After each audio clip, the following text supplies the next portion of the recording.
Good evening, everyone. Tonight is the 14th of January, so it is Monday, and it is currently 6:30 p.m. Mountain Time.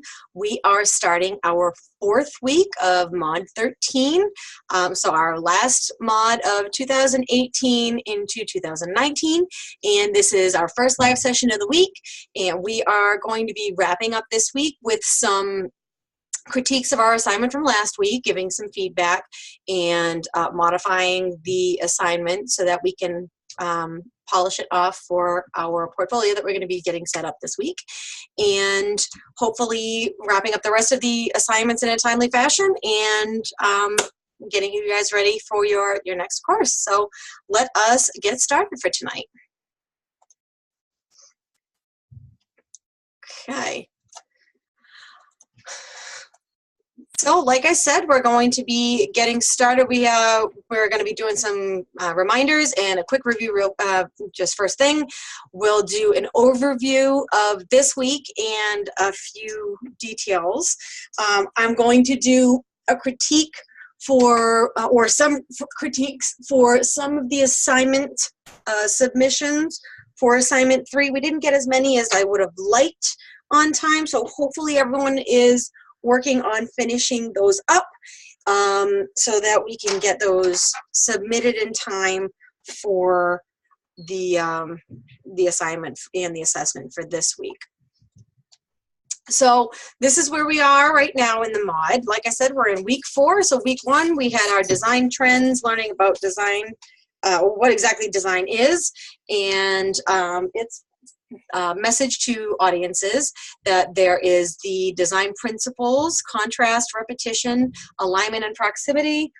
Also utilizing the acronym CRAP, which, and like I said at the beginning of the mod, the way that I like to look at it is, if you don't use CRAP, that's what you will get with your projects. So I know that it doesn't sound especially professional, but it's fairly easy to remember. Week 2, we talked a little bit about design in the past, which then ended up carrying over to week 3, learning from the past. For week 2, our advertising makeover, we took one of the errors from design, the flashcard assignment from week 1, and we created an ad using that particular style, and then we actually critiqued our work in the assessment for week 2 and kind of described the design process and the justification behind the use of the elements that we used, how they worked with the principles, and our reasoning for utilizing them. Last week we talked a little bit about finding creativity and inspirations, how we share them with others, how we receive information and inspiration from others. We looked to the past, we looked to the present, and the assignment that we were starting is we did the mood board, where we were picking one artist and creating the mood board, the collage of images and type samples and color samples, as kind of like a brainstorming session on an individual style, and then utilizing that style to create the first draft of a poster, where we're going to be carrying that into this week. And then the assessment was those 3 social media ads made in Photoshop, where you were designing a banner ad for an individual organization. There was the fitness center, the travel agency, and the grocery delivery service. So you were working a little bit with imagery and typography, trying to emit an emotion from your audience and trying to get them to take an action. This week, we're talking about the future of design, and specifically your future in design. We're talking about developing your online design presence, and the assignment this week is actually going to be creating your online portfolio in online, but actually a very specific site called Behance. This is probably my favorite week of this particular class because it feels very real at this point, and kind of focuses your attention on where your career is going to go, and or where you want your career to go, and it kind of already gets you thinking of kind of establishing yourself out there, which I wish I had had that when I was into my undergrad, because our program at the time was very small, was really just starting, and online portfolios weren't even a thing. So by the time they really were a thing, I was already in the industry, and I kind of had to learn it all on my own. So this going through your education with your online portfolio, where you'll be submitting projects that you're actually completing in school and getting feedback from professionals and your instructors and even others, other classmates, is going to be really, really helpful for you. And then the assessment is actually going to be the continuation of assignment 3's poster, that draft. You're going to be taking the revisions and the feedback that I give you on your assignment from last week, and you're going to be applying them to that poster for this coming week, and that is actually going to be your first upload in your online portfolio. So you're essentially, your assignment and your assessment are very interconnected this week. So first thing, again, I know that I've reiterated this in weeks 1 through 3. Make sure you watch the pre-recorded lecture for this week, the graphic design process, and talking about your digital presence and your online portfolio, building your network, because, and the reason why I do emphasize this every single week is because they are so, so important in building your foundation and your understanding in the design world. And once you really have a good understanding of these concepts, it just makes everything just go so much more smooth, in not only in your classes and the rest of your education program here, but also in your career, and even outside of your career. I mean, I notice all the time, I'll be just walking about, and I'll look at signs, or I look in the newspaper magazines. Who uses newspapers these days? I'm online. I'm not even working, and I see things that just kind of jump out at me these days. And sometimes it's incredibly distracting. I'll be at someone's wedding, and I'm looking at the program, and I'm kind of adjusting it in my head, and which is an awful thing to do, but at the same time, it's just something that has kind of carried over into other portions of my life because of how often I think about them these days. And so, I mean, obviously what you do with that can be tricky. You obviously don't want to tell the bride, oh, you know what you should have done with your wedding program. But even by looking at things like that, you kind of make mental notes, and then it kind of adds to your experience and adds to your repertoire, for the future. It kind of, it can give you ideas for the future. So it's a good thing and a bad thing. But like I said, it's just a matter of how you end up putting it to use later on. So week 3, like I said, we didn't have a ton of submissions last week, so I'm really hoping that everyone is finishing up. I will take late submissions for assignment 3 up until Thursday, because up to that point, you really need your feedback and your critiques for your 3rd week assignment in order to be able to complete the assessment for week 4. Like I said, they're very connected. I'm going to be doing some critiques today, probably on Tuesday, and I might even be doing some on Thursday if I get either any requests, or if I get any more submissions. Hopefully, like I said, hopefully I will. If you are unable to attend tonight and you're watching this before Thursday, you want me to critique yours, shoot me an email and I will do critiques on Thursday. I'll record them and post them. I don't very often get requests for that, and I don't know if it's because people aren't watching these or just because people are comfortable, but I am 100% happy, thrilled to do that on Thursday in my multi-session. And then if you actually, if you're able to do this early enough, and you, I'm sorry, I was going to say if you had done your week 4,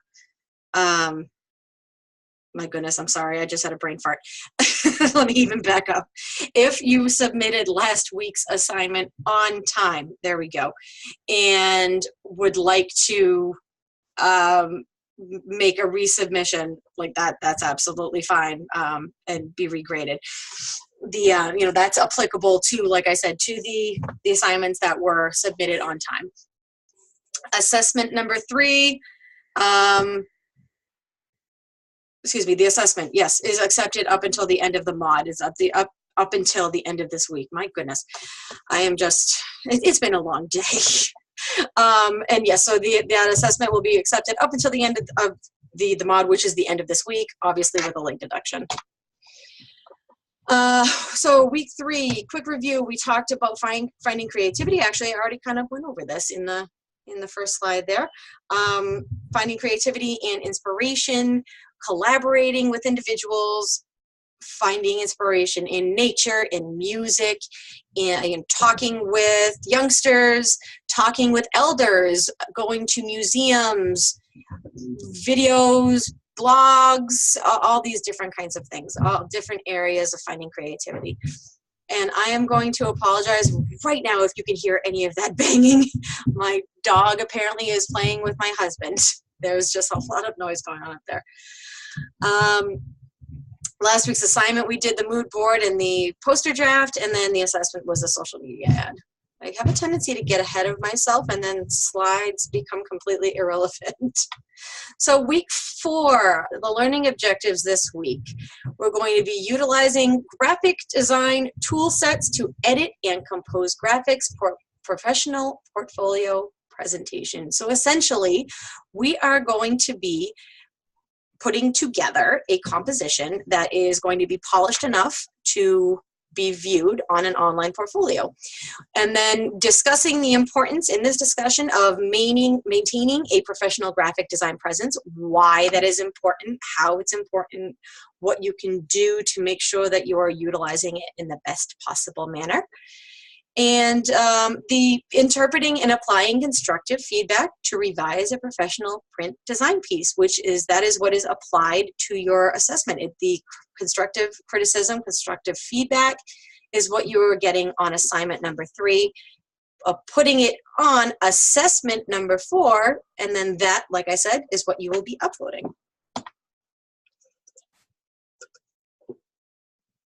Excuse me.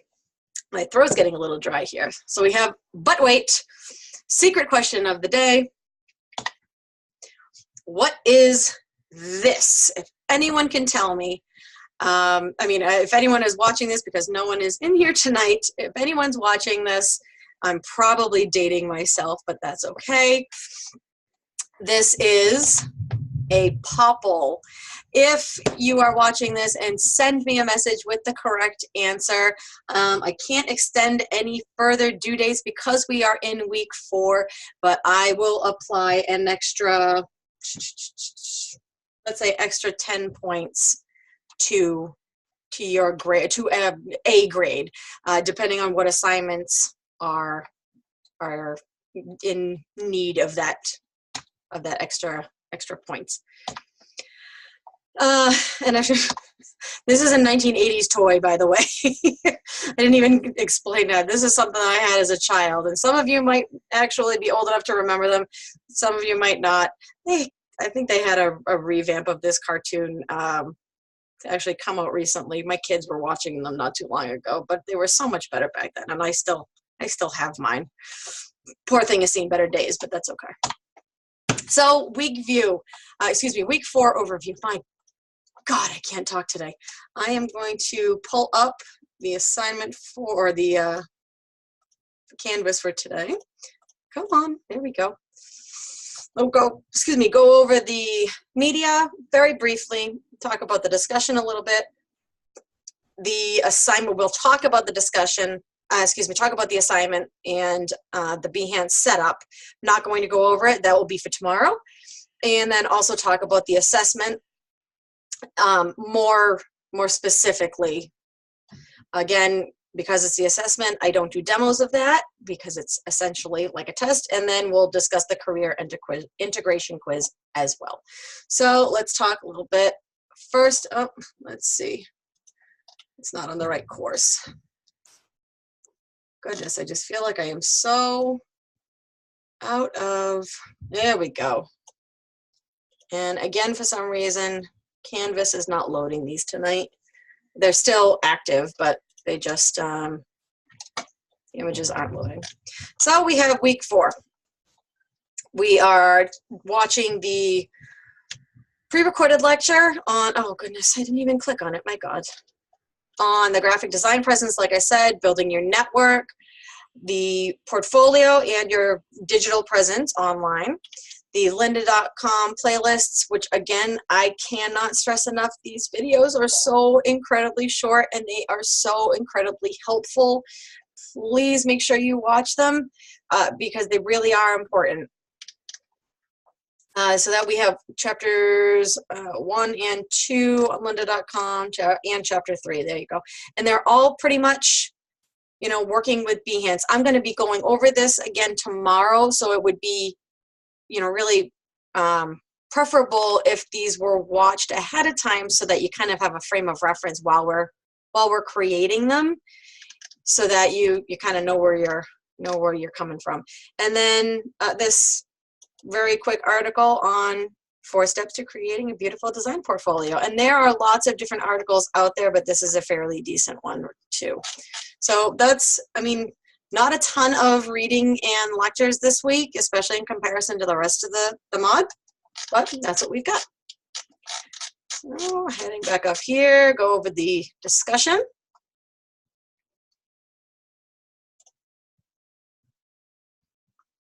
Okay, so we have the following reasons of why maintaining a professional portfolio, maintaining a professional presence is particularly important. My Lord.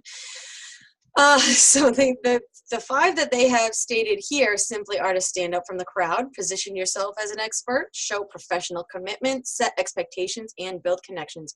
And each one of these is important in its own way. There are lots of different ways to make sure that you are standing out from the crowd, even in the online portfolio venue. People like to, you know, create their own. People like to use that are some that are already set up. Some people like to use their websites, and sometimes less is more. Sometimes more is more. It is all about almost like branding yourself, doing something that makes you stand out and makes you memorable. This isn't necessarily an online portfolio mention, but I do actually remember one resume that I received at one point. It was completely black with white type. It utilized icons such as, you know, the ones that you would see here when it was, he was mentioning which skills he was certified in. So he had the Illustrator, the InDesign, the Photoshop icons. And this particular resume, I think I saw it 8, 9, 10 years ago, and it still stands out. It's incredibly difficult to do that in this field. So you have to kind of try to find your thing, and you know what way might help you stand out from him. And you might not find that right away, and that's 100% okay. A lot of this is a process. That's why they call it a design process. And just be constantly thinking about it, and you'll get there. Make sure you position yourself as an expert, even if you don't necessarily have that position just yet. You know, like I was saying, you're not exactly sure what makes you stand out. Try to try to remember that you've had your education and that you've had your experience, you've worked with other professionals. And even if you don't feel like an expert, you're going to have your own expertise that you're going to know what you're talking about, whether you think so or not. And you need to remember that. Make sure that you build yourself up. Work with others. If you're not confident, work with others to try to figure out what those skills are. Have others critique your work and tell you what your strengths are and where you are successful. That will actually help you kind of focus your efforts on what needs to be improved, and to I'm trying to think of another word, maybe emphasize the portions that you know that you're good at. Show professional commitment. Having an online portfolio shows that that's what you are, that you establishing a presence out there shows that you are standing strong in your position, and that this is your thing. You're here to stay, and that you are available and ready to work, and that it shows that you've put time into it, which is definitely it's very beneficial for you in the job search, and for future employers and future clients will show that you're not going to be wasting their time. Set expectations. I mean, I would love to be able to really explain that much better than that, but I mean, it sounds pretty self-explanatory. Using your graphic design presence to showcase your unique style and abilities means you can give clients a sneak peek into who you are. I mean, that I kind of actually even really already said it in showing the professional commitment, but this, you know, you're setting other people's expectations of you. You're giving them an overview of who you are, what you do, what kind of work or what quality of work you might be able to provide. So it kind of gives them, it's almost like a pre-interview interview. And then building connections. I know that there's LinkedIn out there. There are some actual physical network meetings that people go to. This is a great way to help. You know, it's another tool. Your online portfolio, your online presence will be working for you even when you're not there, when you're not online.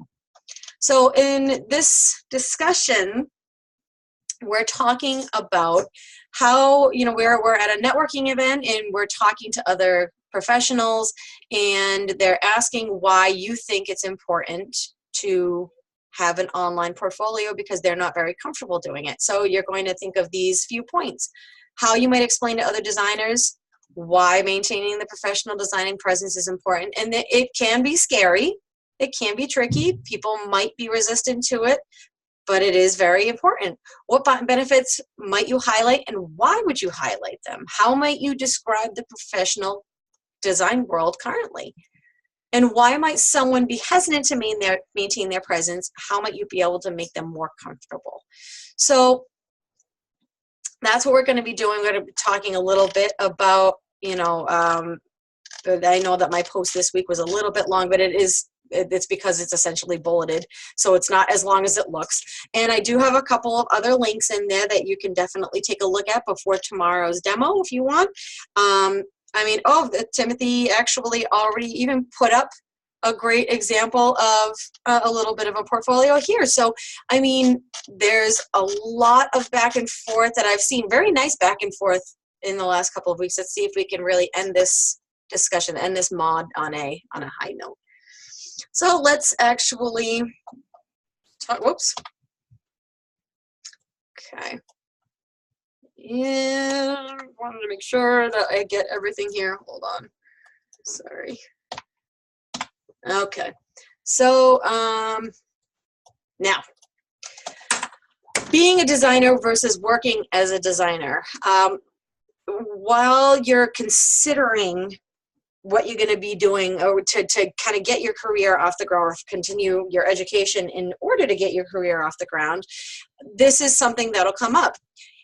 you will learn to decipher whether you are a designer or if you are working as a designer. And either one of them is 100% fine.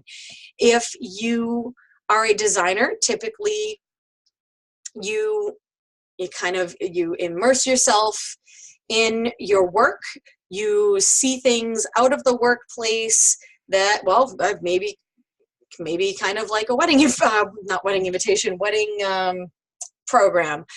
Maybe you're constantly sketching or sending yourself email notes because of various things that you see, taking photos and kind of logging it away for different ideas. And it's kind of how your mind works. Or is it something that you enjoy doing as a job and then you go home and you shut it off? And that's, again, 100% all right. You do not need to be a designer to work as a designer. And but however, whether you are the designer, you are just an employed designer, I guess maybe is how you might word it. Either way, the same kind of things are needed. You still need technical skills. You need to be able to utilize Photoshop, Illustrator, InDesign, potentially various other design programs depending on what field of design you end up going into. If you end up in web design, if you end up in motion graphics, if you end up wherever, there are going to be additional programs that you're going to need to make sure that you are well versed in. However, the basics, the Photoshop, the Illustrator, the InDesign, those are really going to be your core skills that you're going to need. And no one expects you as a designer to know those programs like the back of your hand. You could work in the field for 40 years and still not know everything because they're always improving them. I'm pretty positive that even the testers don't know everything. And or the developers. I mean, there's just so much to learn, and there are so many different ways of doing a single task. So you need to make sure that you have a good foundation in those technical skills and constantly challenge yourself, always be learning. The design skills, that's where these pre-recorded lectures come in handy, and learning about the design principles, contrast, repetition, alignment, and proximity, and the design elements, line, point, pattern, color, texture, and how they work together. Learning how you can balance them to interesting compositions and still be able to maintain your message. Interpersonal and communication skills are also huge, huge, huge, because you need to be able to communicate with your client or your employer, be able to receive and sometimes interpret the requests that they're making, because very often people use the wrong terminology, which can be very confusing to us designers, or they are just simply not articulate in what they are looking for. They can see the image in their head, but they can't articulate it. So sometimes we really even need to be able to translate. And then after the fact, as we're in the design process, make sure that we're communicating thoroughly on time, on price, on design problems that may occur. Maybe they want to do something in a particular application that the typography is just way too small, or they want to use an image that can't because it's copyrighted and they're dead set on it. I mean, there are all sorts of different things that you need to make sure you're able to convey verbally or in the written word to your client. Additionally, the digital world of the design industry, that's really where a lot of this is going. There is still absolutely plenty of print work out there, such as, you have packaging, you have magazines, even in instruction manuals. I mean, there's a lot of design even in those. The signage out in even on the freeway. I mean, you look, the highway signs, someone's going to design those. They might be really, really simple, and there might be templates, but you know what? Someone had to do it. There are logos that get printed everywhere. However, the majority, I mean, like I said a few minutes ago, who reads a newspaper anymore? Regular newspaper, those are very, very limited these days because a lot more people want it faster. They want it online. They want it more accessible. So we have the pros of this digital world. There is a lot out there. And I mean that not even that there are a lot of pros. I'm talking about that there's a lot of work out there for digitally. There's always new types of work digitally. And I mean, you have social media, and you know, when it first started out, there weren't advertisements. Now there are advertisements on there, both within the news feeds, on the side for the banners. People do advertisements as cover photos. I mean, it's everywhere. The cons is that it can be overwhelming and that it is super, super competitive. So you constantly have to be running at high speeds, and that can be scary sometimes.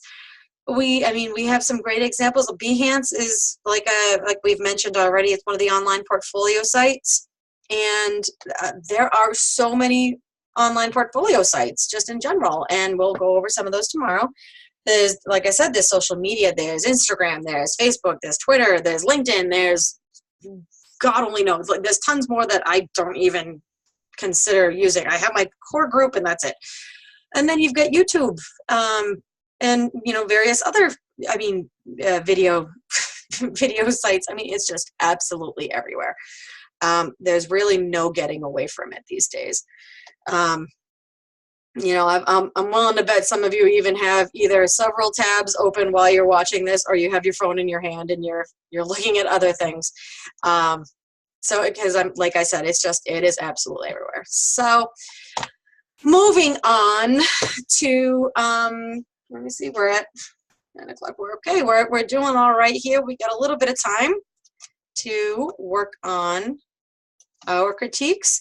I'm going to go over the assignment very, very briefly, just to give you a frame of reference for the critiques I'm going to be doing here. Sorry, modules.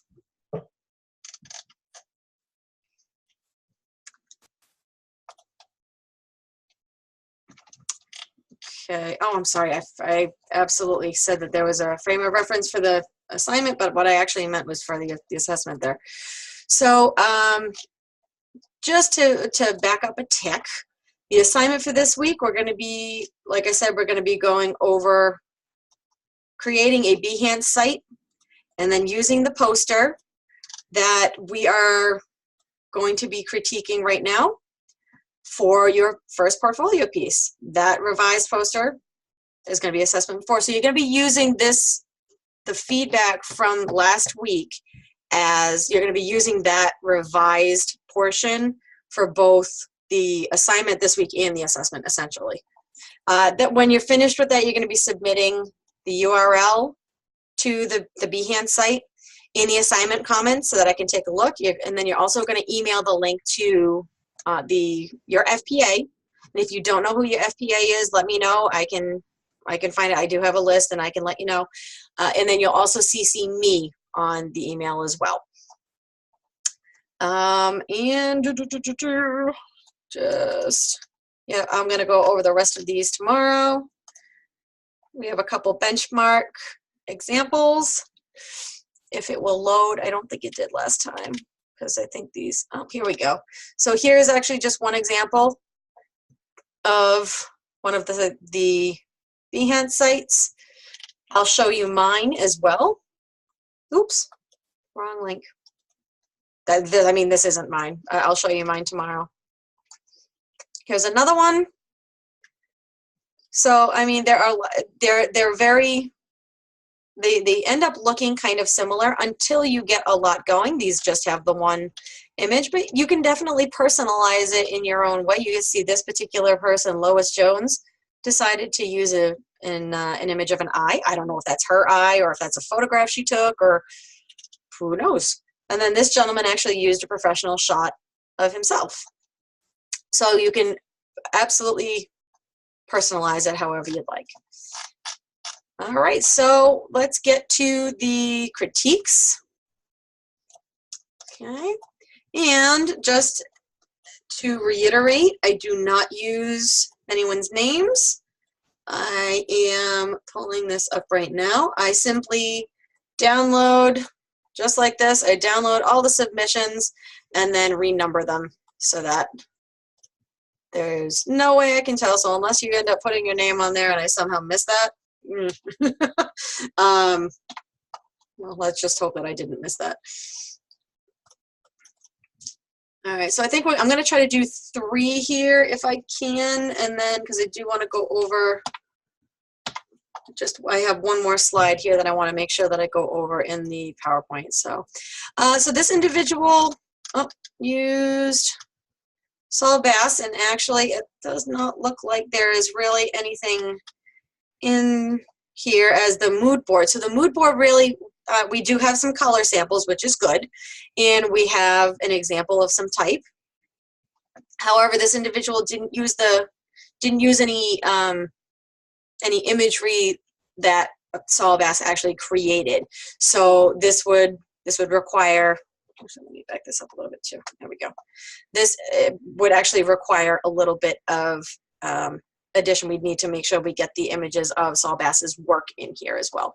And I mean, I definitely would say that the bold colors are very similar to the kind of work that he used to do. I don't think that the strokes around the shapes are really necessary because he didn't do a lot of that. Let's actually pull up just some images just so you folks at home can kind of get an idea. Here we go. And sometimes this is actually the best way to kind of get an idea for when you're trying to extract. There we go. And trying to get an idea of that individual artist.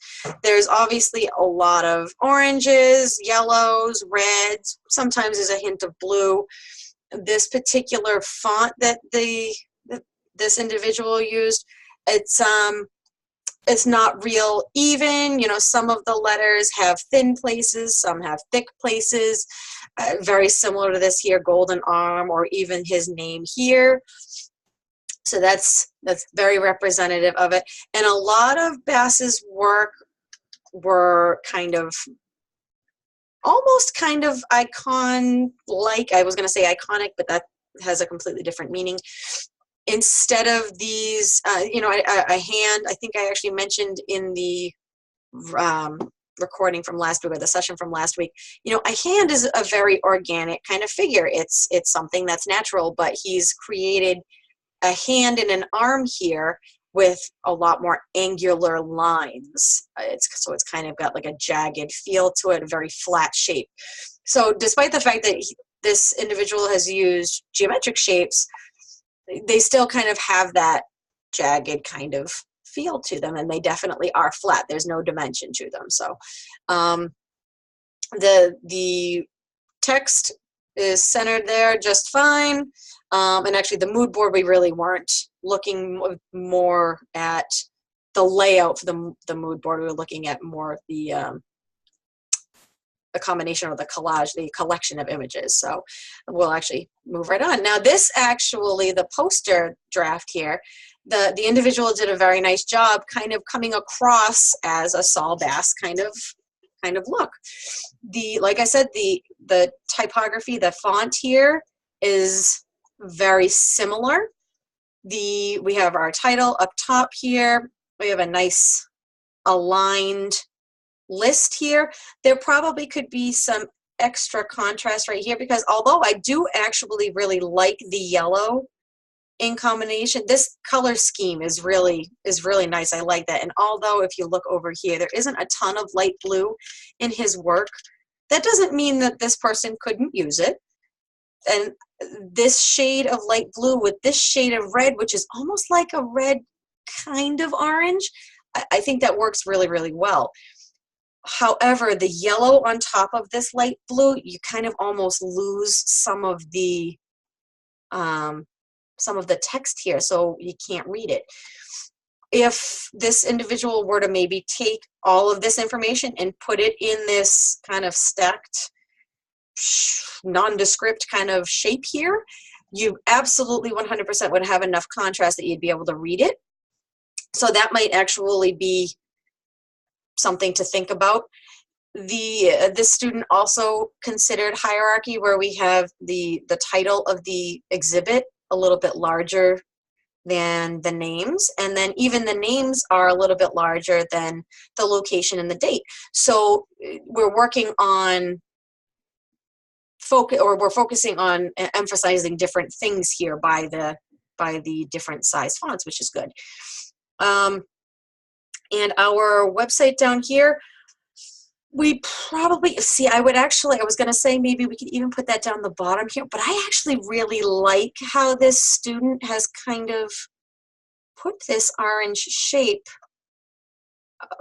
I feel like it's nice and solid and sturdy, and I wouldn't actually want them to move it. Maybe they could possibly even break this up a little bit. Maybe visit on one line, centralcountymuseum.com on the next line, and then for tickets and information, and maybe they would be able to kind of fit it within this area right here. I'm not sure. I think that would need to be maybe played around with a little bit, but you know, they've done a very nice job with proximity. They don't have a ton of empty space, but they don't really have anything feeling like it is falling off the page either, and they don't really feel, aside from this overlap and this overlap where things get a little bit more difficult to read, they don't have anything that's really feeling like it's encroaching on another. And even this, I mean, going back to contrast for a minute, this orangish against the blue, it still has enough contrast that you're able to read it. We have the repetition with using the same font, and we could maybe even, you know, adjust the contrast even a little bit more. Maybe use a complete serif, sans serif font, an Arial or a Franklin Gothic or something like that for this text, because this is a little bit less important. It's kind of like an afterthought, and the smaller you get, the more simple you want the type to be. So you could do that. I mean, but this particular font is highly readable or highly legible as well. So that's kind of a design call. And let's see, let's go on to number 2. Okay, and this student, there we go. I don't remember which, oh, Paul Rand, okay. And this gentleman is highly known for a lot of logos that you may have seen in your travels over the years. Okay, for example, IBM. I mean, he definitely has done some work there, see? We have this other setup right here. So this particular student, this was kind of what I was referring to in terms of a mood board. They have compiled a few different images of their actual work. They have a few different colors here for a color scheme or palette. And they've even actually used some shapes here to kind of indicate not only color, but, you know, form as well. That wasn't necessarily a requirement in the instructions, the assignment instructions, but that's actually a very interesting way. You know, a lot of the work by Paul Rand, you can actually see here, it's kind of like a flat style, very simple. So utilizing this element where you have the shape, that actually makes a lot of sense. And then this student also provided a couple of typography examples as well. So that's great.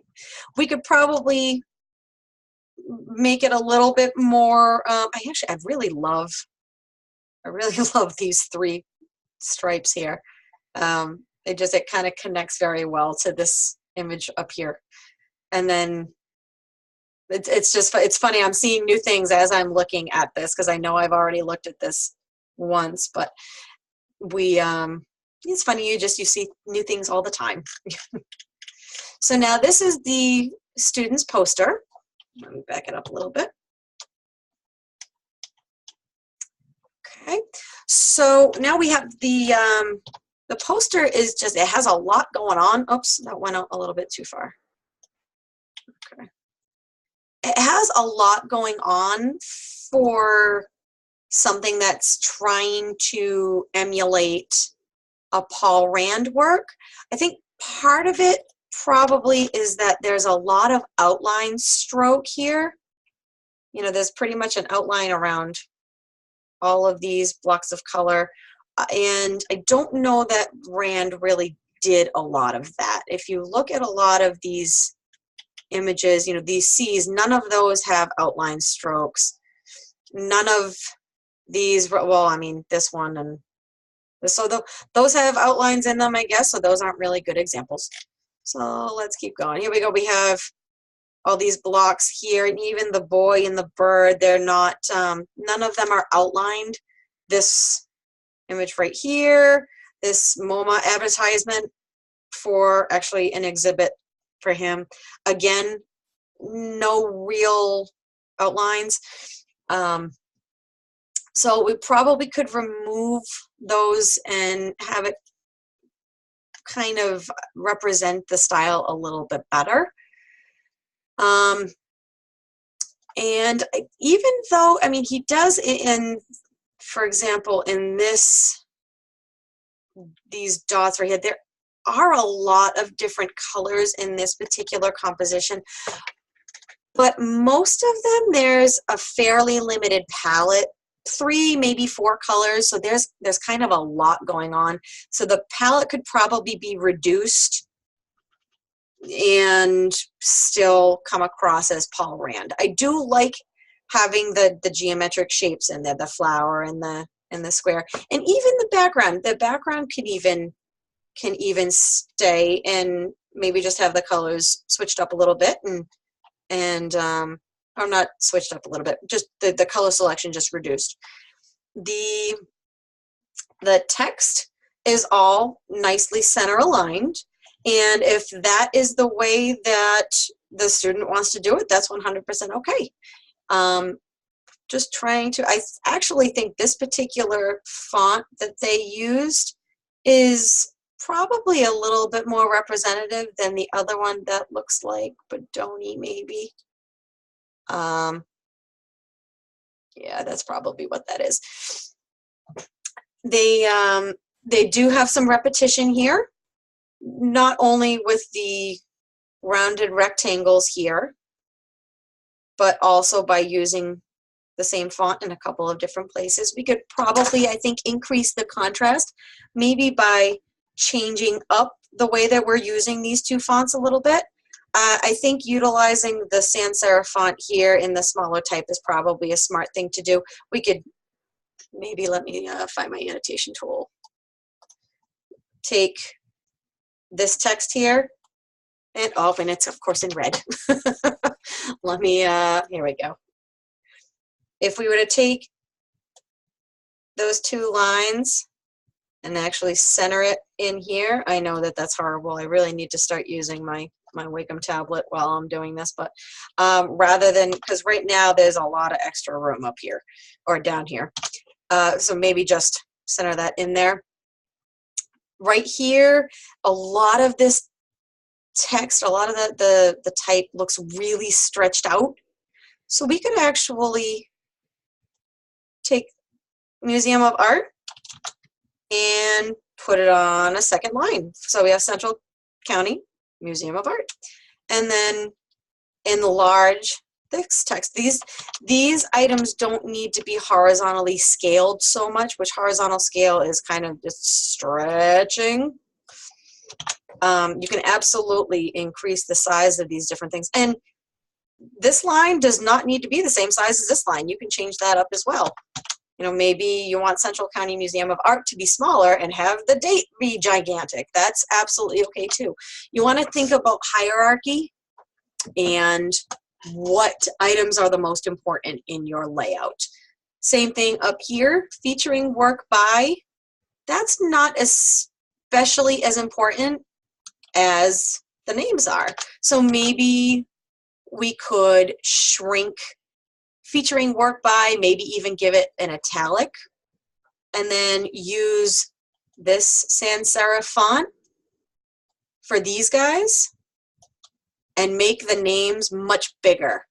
Again, it doesn't need to be horizontally scaled so much, but if you were to just increase the type point you know, and make sure that the spacing in between, it makes it easy to read. You should be good to go. Up here, up top now, I have to change my color again.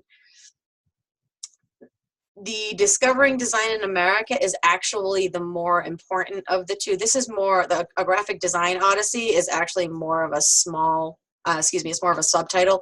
So you definitely want this first line to be the more important one, and this one to be the second one. So right here, it looks like the student was maybe having a hard time fitting it into this rectangular shape. You can break that up. So maybe Discovering Design in America, or maybe Discovering and then Design in America as the second line.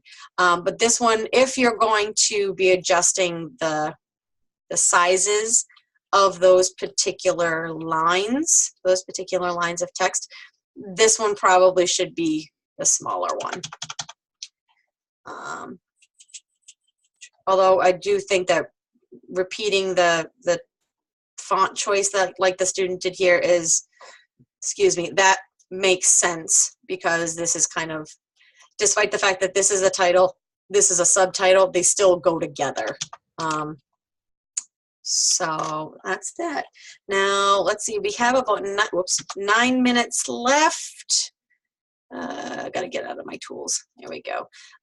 So I do actually want to go over really quick that last slide, and then maybe I'll have like another 5 minutes to go over one last piece. So just wanted to go over very quickly. We have assignment number 1 for anybody that is still trying to make up work. For assignment number 1, we had the design period flashcards. I think pretty much everyone passed things in, and maybe you're missing 1 or 2 of them, but double check, make sure that you have made a submission. Assignment number 1, if you, assignment number 1, the quiz, if you're having issues with that you didn't take it or whatnot, you can feel free to contact me. Assignment number 2, the advertising makeover, was taking the flashcard and error, one of the errors from the flashcards, and using that style to create the poster or the ad for Sky Studios. Assignment number 2, or assessment number 2, my goodness, was the self-evaluation, the critique process. So the going through your justification process and your design process for your advertising makeover, why you did it, how you did it, what elements and design principles you used. And then last week was the assignment number 3, mood board and poster draft, and the social media ads. So definitely want to make sure that you get in as much work as possible. Since this is the last week, I want everyone to be able to pass if they can.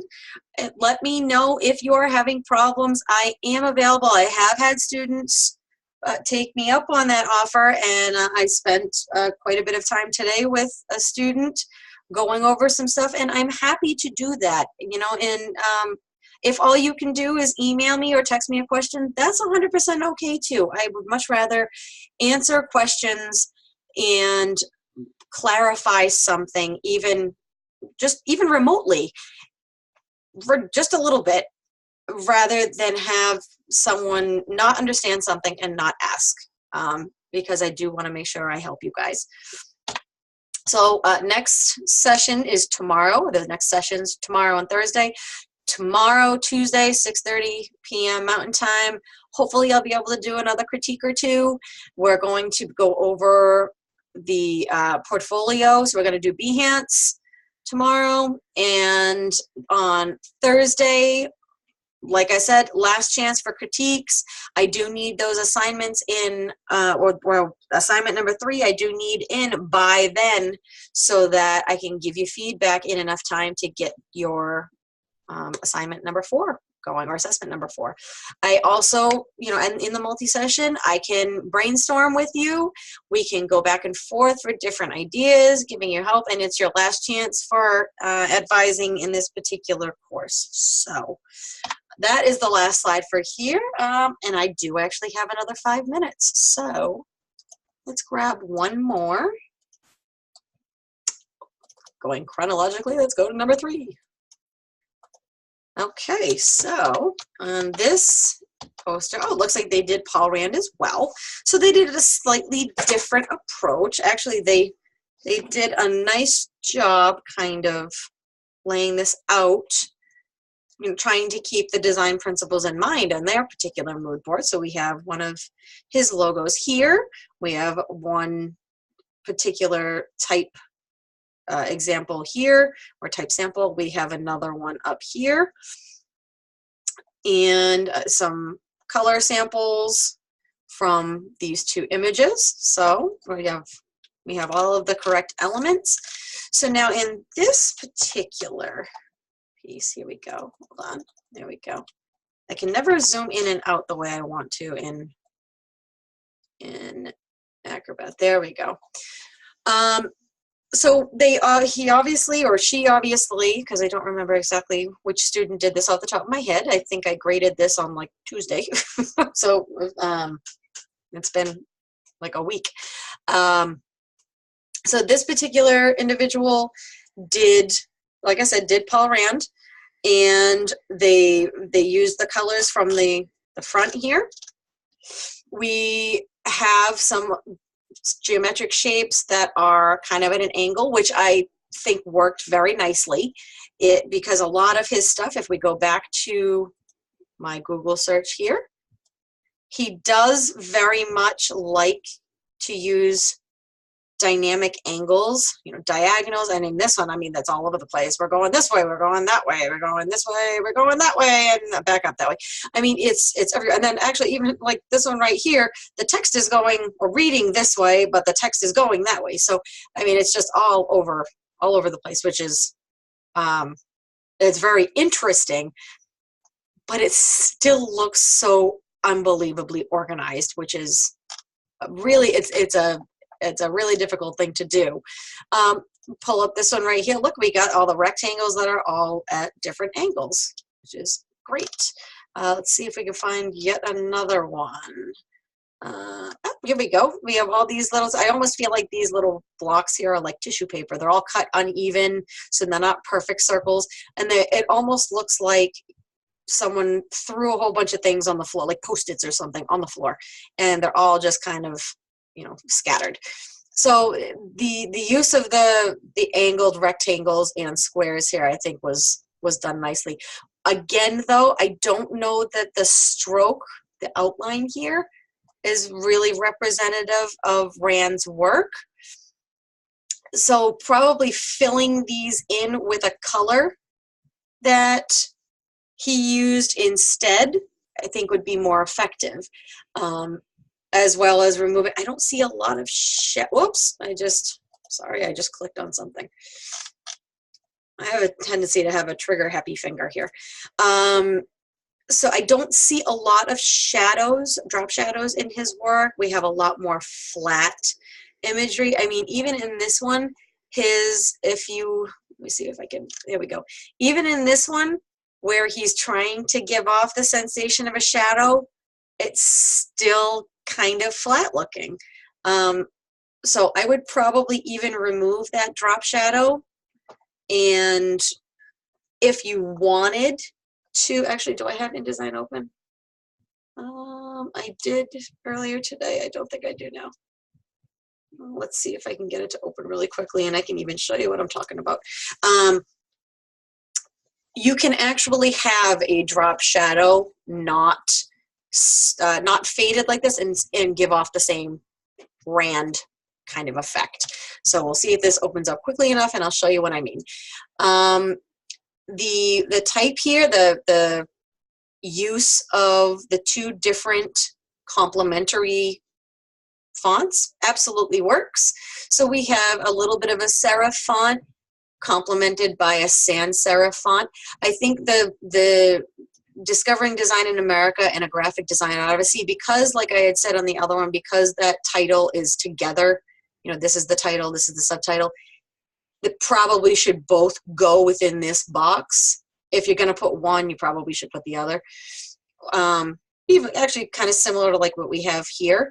And this probably could be aligned a little bit better in the box, but the student did a great job aligning this one in here. And we have the website information down below here that is also aligned very well, center aligned.